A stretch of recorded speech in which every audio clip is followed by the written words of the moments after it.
सत्यम शिवम सुंदरम पर एक सुंदर, एक शुभ प्रयास, एक अच्छी व्याख्या। सत्य वेदांत के अनुसार मैं आपको सत्यम शिवम और सुंदरम की व्याख्या करने जा रहा हूँ। सत्यम शिवम सुंदरम में हेतु फलात्मक संबंध है। इसका क्या अर्थ हुआ? अर्थात सत्यम शिवम सुंदरम का अर्थ हुआ यत सत्यम तत् शिवम, यत सत्यम तत् शिवम, यत शिव शिवम तत् सुंदरम। इसी को कहते हैं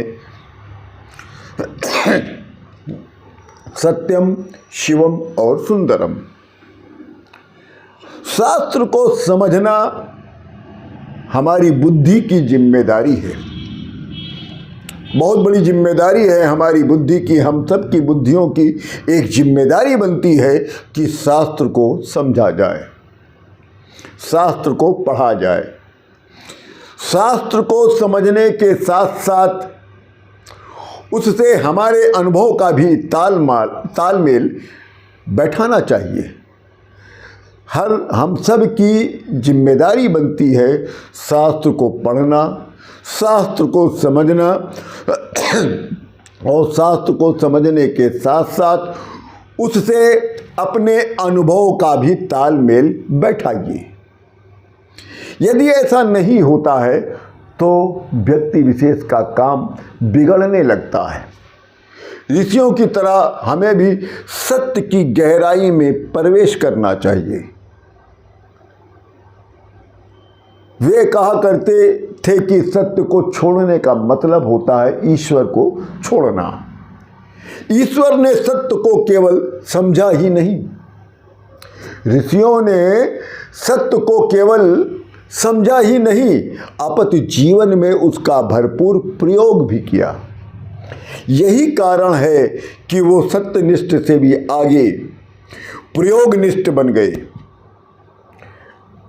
भरत के सत्याग्रह से रामायण निकली, भरत के सत्याग्रह से रामायण निकली और धृतराष्ट्र के असत्याग्रह से महाभारत निकला। जिस सुंदरता से शिव न प्रकट हो वो छलावा है और जिस शिव से सत्य न प्रकट हो वो अमंगलकारी है। यस्मिन् शिव तत्त्वं नास्ति। आइए सत्यम शिवम सुंदरम का दूसरा अर्थ। यस्मिन् शिव तत्त्वं नास्ति तस्मिन् सुंदरम अपि नास्ति। हमारे मन को सुख देने का वाली चीज सुंदर है। जो हम सबके मन को सुख दे वही सुंदर है। यह सुंदरता की ये बचकानी परिभाषा है। लोग जो सुंदर की परिभाषा बताते हैं, जो अपने मन को सुंदर लगे, सुख दे, वही सुंदर है। ये मूर्खता भरी परिभाषा है। सुख और दुख संस्कारगत होने के नाते व्यक्तिनिष्ठ हैं। अनुकूल वेदना का नाम ही सुख है। अनुकूल वेदना का नाम सुख है और प्रतिकूल वेदना का नाम दुख है। एक ही चीज किसी को सुख देती है तो किसी को, एक ही चीज किसी को सुख देती है तो किसी को दुख भी देती है। परंतु सुंदरता तो वस्तुनिष्ठ है।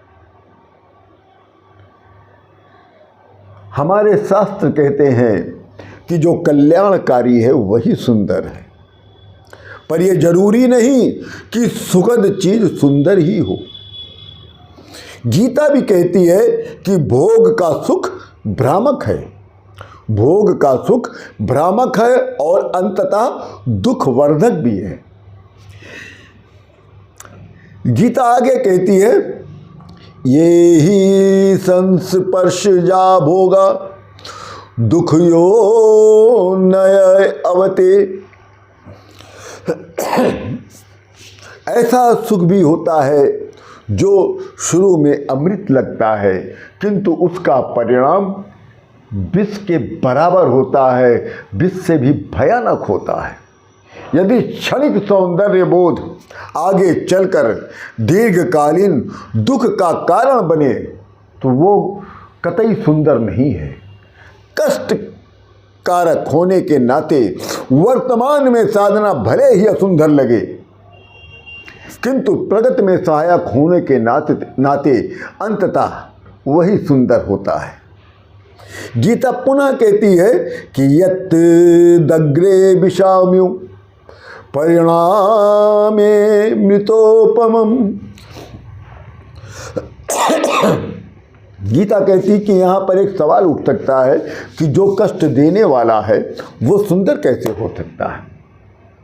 तब गीता बताती कि यदि कोई कष्टकर अभ्यास दीर्घकालीन सौंदर्य का बोध कराने में समर्थ है तो वह तप है, इसलिए वो सुंदर है। प्रमाद जनित सुख सुंदर नहीं होता, प्रमाद जनित सुख सुंदर नहीं होता, चूंकि तप विकास हेतु है इसलिए तप सुंदर है। इस प्रकार सुंदर की परिभाषा निश्चित हुई कि यत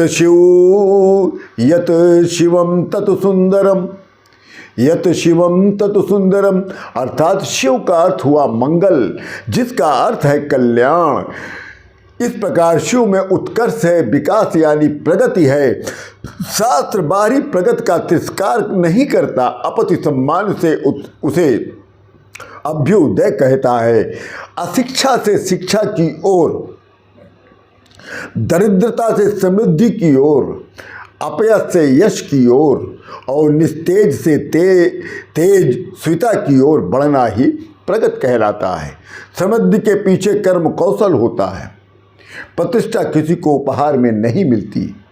विद्वान ही विद्वान के श्रम को जानता है।